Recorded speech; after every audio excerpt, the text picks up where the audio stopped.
Sunetra Pawar NCP विधायक दल की नेता चुनी गई हैं। दिलीप वलसे ने सुनेत्रा के नाम का प्रस्ताव रखा। छगन भुजबल समेत दूसरे नेताओं ने प्रस्ताव का समर्थन किया। सुनेत्रा पवार आज शाम 5 बजे डिप्टी सीएम पद की शपथ लेंगे। शपथ ग्रहण समारोह केवल 10 मिनट का होगा। सुनेत्रा को शपथ दिलाने के लिए राज्यपाल आचार्य देवव्रत देहरादून से मुंबई पहुंच चुके हैं। सुनेत्रा पवार महाराष्ट्र की पहली महिला डिप्टी सीएम होंगी।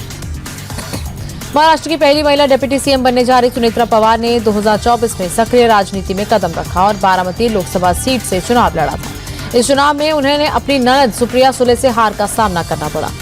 हालांकि कुछ महीनों बाद पार्टी ने उन्हें राज्यसभा भेजा। 2023 से पहले तक वे राजनीतिक माहौल में रही, मगर एक्टिव पॉलिटिक्स से दूर थे। बता दें कि उनका मायका भी राजनीति में सक्रिय था। सुनेत्रा के पिता स्थानीय नेता थे और उनके भाई भी कई राजनीतिक पदों पर रहे हैं। पवार परिवार की रस्साकशी के बीच अब एक और बड़ी जानकारी निकलकर सामने आई। शरद पवार ने शुक्रवार रात एक मीटिंग बुलाई थी। इस बैठक में एनसीपी के दोनों गुटों के भविष्य पर चर्चा होनी थी। साथ ही पार्टी का विलय भी बैठक के एजेंडे में था। सत्ता के बंटवारे पर भी बात होनी थी, लेकिन इस बैठक में अजीत पवार की पत्नी सुनेत्रा पवार नहीं पहुंची। अजीत पवार के बड़े बेटे पार्थ पवार भी दादा शरद पवार की बुलाई बैठक से नदारद रहे। महाराष्ट्र की सियासी हलचल के बीच एक वीडियो सामने आया। इस वीडियो में शरद पवार और अजीत पवार साथ मीटिंग करते दिख रहे हैं। ये वीडियो 17 जनवरी का है। 16 जनवरी को नगर निकाय चुनाव के नतीजों पर मंथन के लिए चाचा भतीजे के बीच बैठक हुई थी। हालांकि अजीत पवार के निधन के बाद शरद गुट के नेताओं का दावा है कि एनसीपी के दोनों गुटों के मर्जर को लेकर ये आखिरी बैठक थी। एनसीपी अजीत और शरद गुट के विलय को लेकर शरद पवार ने बड़ा बयान दिया है। उन्होंने साफ कहा कि 4 महीनों से दोनों पार्टियों के विलय को लेकर चर्चा हो रही थी, लेकिन अजीत पवार के आकस्मिक निधन के बाद से ये बातचीत रुक गई। बारामती में प्रेस कॉन्फ्रेंस कर उन्होंने कहा कि जयंत पाटिल और अजीत पवार के बीच इस विषय पर सकारात्मक दिशा में चर्चा हो रही थी और आने वाली 12 तारीख को दोनों पार्टियों के विलय का ऐलान भी होने वाला था, लेकिन अजीत के निधन से ये मामला अब रुक गया। पवार फैमिली में एक बार फिर से दूरियां बढ़ती दिखाई दे रही हैं। सुनेत्रा पवार के उप मुख्यमंत्री बनने को लेकर शरद पवार ने बड़ा बयान दिया। उन्होंने कहा कि उन्हें इस बात की कोई जानकारी नहीं। अजीत पवार के अस्थि विसर्जन तक वो हमारे साथ थे, लेकिन डिप्टी सीएम को लेकर कोई बात नहीं हुई। फैमिली के सूत्रों के मुताबिक सुनेत्रा के इतनी जल्दी शपथ लेने के फैसले से शरद पवार नाराज है। परिवार कुछ दिन के इंतजार के पक्ष में था। पश्चिम बंगाल के उत्तर 24 परगना से अमित शाह ने सीएम ममता बनर्जी पर बड़ा हमला बोला। अमित शाह ने कहा, ममता को लगता है कि उन्हें कोई हरा नहीं सकता। रावण को भी ऐसा ही लगता था। इस बार बंगाल से टीएमसी का सफाया होना तय है। बीजेपी प्रचंड बहुमत से सरकार बनाने वाली है। शाह ने अनंतपुर अग्निकांड पर भी सरकार को घेरा। उन्होंने कहा कि अग्निकांड सरकार के भ्रष्टाचार का नतीजा है। सत्ता में आने के बाद हम इस मामले की जांच कराएंगे। असम के मुख्यमंत्री हिमंता बिश्व शर्मा के मियां वाले बयान पर घमासान तेज हो गया है। मुस्लिम संगठनों ने सीएम हिमंता के खिलाफ मोर्चा खोल दिया। All India Muslim law board ने सुप्रीम कोर्ट से मामले में स्वतः संज्ञान लेकर कार्रवाई करने की अपील की। एआईएम-पीएलबी ने हिमंता के बयान को लेकर मुस्लिम विरोधी और विभाजनकारी बताया। बता दें कि हिमंता ने असम के लोगों से मियां लोगों को परेशान करने की अपील की थी, ताकि वे परेशान होकर असम से बाहर चले जाएं। पूर्व उपराष्ट्रपति हामिद अंसारी एक बार फिर अपने बयानों से चर्चा में है। इस बार उन्होंने विदेशी आक्रांता महमूद गजनवी और लोधी वंश के शासकों को भारतीय लुटेरा बता दिया। उनका मानना है कि कुछ इतिहासकारों ने सियासी फायदे के लिए गलत इतिहास लिखा था। मजे की बात यह है कि जिस इंटरव्यू में उन्होंने ये कहा, उस इंटरव्यू में गजनवी और लोधी को लेकर सवाल ही नहीं पूछा गया था। सवाल ईरान अमेरिका तनाव पर था, लेकिन अंसारी ने इतिहास की व्याख्या अपने हिसाब से करते हुए गजनवी को भारतीय लुटेरा बता दिया। बीजेपी ने बयान पर सख्त ऐतराज जताया। यूपी की योगी सरकार ने मंत्रियों की फाइनेंशियल पावर बढ़ा दी। अब मंत्री 50 करोड़ तक के प्रोजेक्ट्स को मंजूरी दे सकते हैं। पहले ये लिमिट 10 करोड़ रुपए थी। वहीं वित्त मंत्री 50 से 150 करोड़ तक के प्रोजेक्ट्स को मंजूरी दे सकते हैं। 150 करोड़ से ज्यादा लागत वाली परियोजनाओं की मंजूरी मुख्यमंत्री स्तर से दी जाएगी। दिल्ली को प्रदूषण और धूल मुक्त बनाने के लिए रेखा गुप्ता सरकार ने बड़ा कदम उठाया। सरकार ने एमसीडी को 500 करोड़ रुपए की एक मुश्त वित्तीय सहायता देने की मंजूरी दी। साथ ही सफाई के लिए हर साल 300 करोड़ की नियमित सहायता देने का भी वायदा किया। सीएम रेखा गुप्ता ने एमसीडी को हिदायत भी दी कि इस राशि का उपयोग दूसरी योजना के लिए ना हो। बता दें कि एमसीडी गंभीर आर्थिक संकट से जूझ रही थी। कचरा उठाने वाली एजेंसियों का भुगतान नहीं हो रहा था। ऐसे में ये फंड निगम को बड़ी राहत देगा। पिछले साल सितंबर में बरेली में हुई हिंसा और दंगे भड़काने की साजिश को लेकर जांच में एफएसएल रिपोर्ट से बड़ा खुलासा हुआ।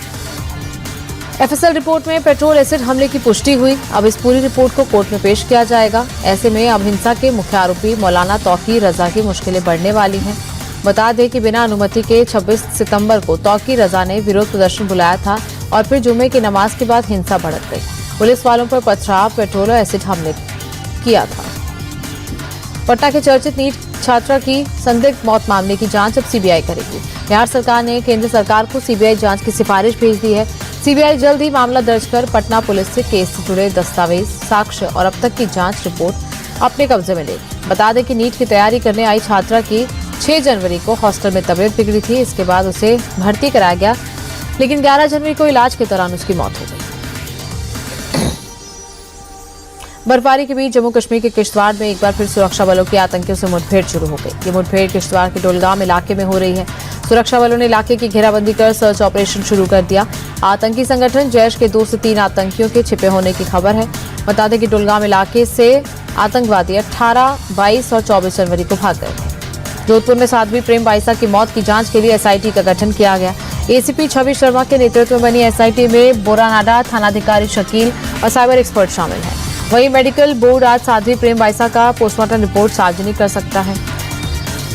पुलिस ने शुरुआती जांच में इंजेक्शन के रिएक्शन की आशंका जताई। साध्वी को 2 अलग अलग कंपनी के इंजेक्शन लगाए गए थे। पुलिस इंजेक्शन लगाने वाली नर्सिंग कर्मचारी देवी सिंह राजपुरोहित को हिरासत में लेकर पूछताछ कर रही है। यूपी के मेरठ में एक नाबालिग की गैंगरेप के बाद मौत से सनसनी मच गई। आरोप है कि 25 जनवरी की रात को गांव के रहने वाले अनुज ने नाबालिग पीड़िता को बहला फुसलाकर अपने घर बुलाया और उसके साथ दुष्कर्म किया। आरोपी ने मुंह खोलने पर नाबालिग को जान से मारने की धमकी दी। पुलिस शिकायत में पीड़ित पक्ष ने बताया कि जान से मारने की धमकी से आहत होकर पीड़िता ने जहरीला पदार्थ खा लिया। पुलिस ने आरोपी अनुज को गिरफ्तार कर लिया। पुलिस सामूहिक दुष्कर्म के आरोप की जांच कर रही है। गाजियाबाद के खोड़ा में देर रात उस वक्त सनसनी फैल गई जब मामूली सा विवाद खूनी संघर्ष में तब्दील हो गया। दरअसल ढाबे पर खाना देर से परोसने और पैसों को लेकर विवाद हुआ था। देखते ही देखते विवाद चाकूबाजी में तब्दील हो गया, जिसमें 2 युवकों की मौत हो गई, जबकि एक व्यक्ति गंभीर रूप से घायल हुआ। मामला दर्ज कर पुलिस ने जांच शुरू कर दी है। कई लोगों को हिरासत में लिया गया। मुख्य आरोपी की तलाश जारी है। दिल्ली एनसीआर में एक बार फिर मौसम का मिजाज बदल रहा है। वेस्टर्न डिस्टर्बेंस के सक्रिय होने के बाद उत्तर भारत में बारिश होने की संभावना। पहाड़ों पर लगातार बर्फबारी से मैदानी इलाकों में तेज हवाओं के साथ ठंड बढ़ी। वहीं दिल्ली एनसीआर में प्रदूषण भी बढ़ रहा है। अक्षरधाम इलाके में स्मॉग की मोटी परत छाई हुई है। एयर क्वालिटी इंडेक्स 327 दर्ज किया गया, बेहद खराब श्रेणी में। जम्मू कश्मीर में बर्फबारी जारी है। तस्वीरें डोडा की है, जहां भीषण बर्फबारी के बाद नजारा बेहद खूबसूरत दिखा। पहाड़ों पर बर्फ की मोटी चादर बिछी हुई है। घर की छतों पर मोटी मोटी बर्फ की परतें जमी हुई हैं। ड्रोन तस्वीरों में नजारा इतना दिलकश और मनमोहक है कि मानो धरती पर स्वर्ग उतर आया हो। उधर श्रीनगर में भी शीतलहर का प्रकोप जारी है। तापमान गिरने से ठिठुरन बढ़ गई। इस बार रविवार को बजट आ रहा है और 1 फरवरी के दिन शेयर बाजार भी खुला रहेगा। निवेशकों के मन में इस सवाल उठ रहा था कि क्या बजट वाले दिन रविवार होने के चलते बाजार बंद रहेगा, जिसका जवाब बॉम्बे स्टॉक एक्सचेंज की तरफ से दिया गया। यानी इधर सरकार बजट पेश करेगी, उधर बाजार में ट्रेडिंग भी चलती रहेगी। 1 फरवरी को पेश होने वाले आम बजट में सरकार सोने चांदी को लेकर देश को बड़ी राहत दे सकती है। रिपोर्ट्स की माने तो वित्त मंत्री निर्मला सीतारमण आम बजट में सोना चांदी पर लगने वाले कस्टम ड्यूटी को कम करने का ऐलान कर सकती है। अभी सोने चांदी पर 6% कस्टम ड्यूटी लगती है, जिसे घटाकर 4% किया जा सकता है। सरकार अगर ये फैसला लेती है तो आम नागरिकों को राहत मिलेगी और इसके बाद सोना करीब 3,000 और चांदी 6,000 रुपए सस्ती हो सकती है। 1 फरवरी से नई कार, जीप या वैन लेने वाले लोगों को बड़ी राहत मिल सकती है। एनएचएआई ने जानकारी दी कि फास्टैग जारी करते हुए समय अब केवाईसी की जरूरत नहीं होगी। सरकार की तरफ से फास्टैग के केवाईसी के प्रोसेस को बंद कर दिया गया है। वहीं पुरानी जिन गाड़ियों पर फास्टैग लगा है उन्हें भी रूटीन केवाईसी की जरूरत नहीं होगी। सरकार के फैसले से आम लोगों को राहत मिली है। अब लंबे वेरिफिकेशन प्रोसेस के लिए कार मालिकों को इंतजार नहीं करना होगा।